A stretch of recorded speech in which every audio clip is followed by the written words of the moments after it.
Okay, we're moving to another one. This is in Wilmington, Delaware. It's a foyer for a company called AstraZeneca. They make drugs. So the inspiration came a bit from landscape, a little bit from those blister packs. The pattern in there kind of comes from that. But what this piece for me was mostly about was about how I put this huge hole in the glass. I laminated several layers of glass, including dichroic, and I built it up. And I attached secondary panels to it with metal support structures to allow me to project light from one panel into another. So there are lights behind it that project, and dichroic glass projects light really, really well. Here it is from the back. Orlando, Florida. This piece was on a wall, and in order to have some light come through it, I used mirror.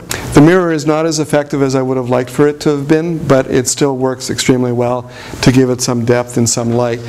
For this piece, being in Florida, I wanted to work with, and again, I like dichotomies, so I worked with nature and industry.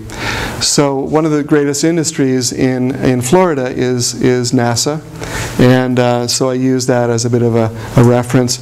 Also, there is a lot of reference to the sea and the ocean. I don't like to use cliches. I didn't want to stick a bunch of palm trees on it, make it look like a postcard, something of that sort. There are a lot of different abstract images that run through the piece. Sorry. So here I am actually working on the drawing. I have a wall in my studio that's 16 feet high and I think 14 feet wide, and I do all my full-scale drawings on there. That allows my assistants to do the piece exactly the way I would do it myself. In this shot, I think I just wanted you to be able to see sort of the laminations and the carving, colors, technique. There's a bit of dichroic in there again in the blue that really strikes out. The dichroic is so brilliant that working with the mirror behind it was really very effective in those areas. Again, sea anemones running along the back. This is the last project I'm going to be showing. It's in Alaska, and it's the Anchorage International Airport. My inspiration for this piece came from icebergs and mountains, glaciers, the ocean, the forests and lakes, the natural abundance that is Alaska. And also as part of the concept, again, working with dichotomies of a nature, I wanted to include industry. So there are some references to industry. I think when you look at the piece, the first thing that grabs you is its references to mountains and glaciers. I think that's pretty clear. One of the things that may not be so clear are those sort of russet or copper-colored rectangles. And the inspiration for those came from a particular custom that the local tribes have there of giving their chiefs what are known as coppers. And coppers are actually just what they sound like. They're sheets of copper metal that they pound into different shapes, and they present them usually to their chiefs or someone special, and they give them to them as a sort of sign of wealth. We'll go through here's some details.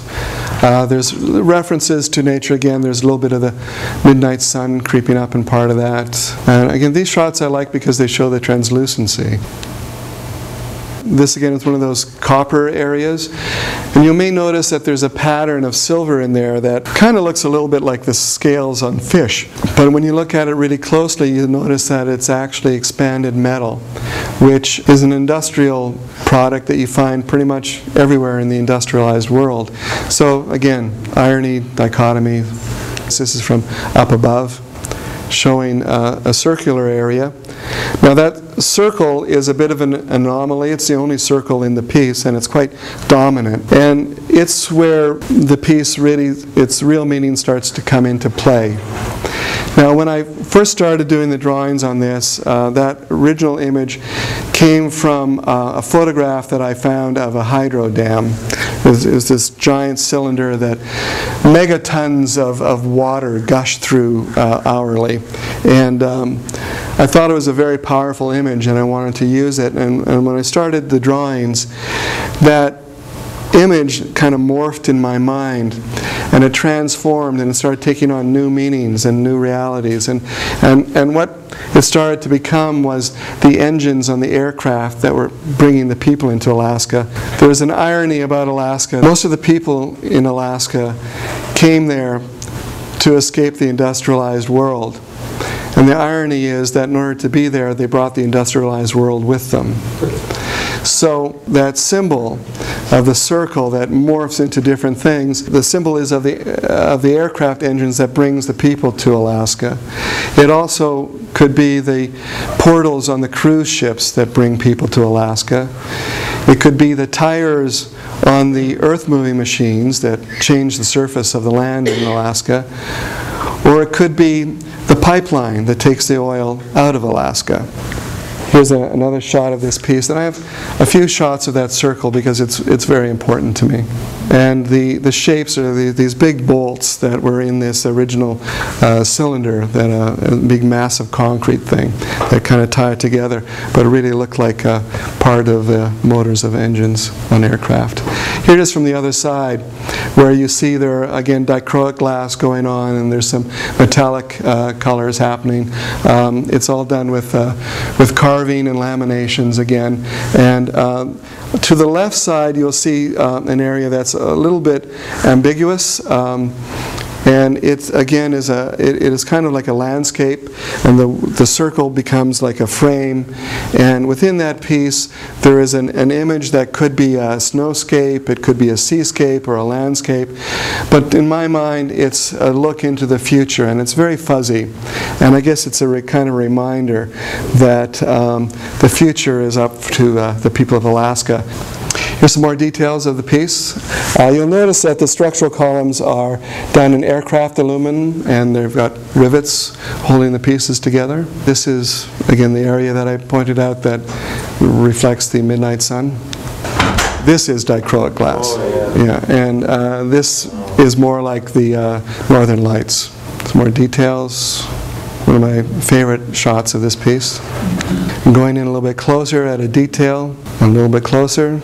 And again, that glass is clear, so you get a little peekaboo effect going on. Here's my studio, taken from the mezzanine up above. A lot of technical stuff that these slides are here because I show them to glass artists. So, but this is masking and just process. More shots of the studio. Installation, steelworkers in Alaska, and starting the installation. Actually, we're pretty well along on this case. And those knobs aren't there in the finished piece. They're also covered with aircraft aluminum. Some of my team on the right-hand side.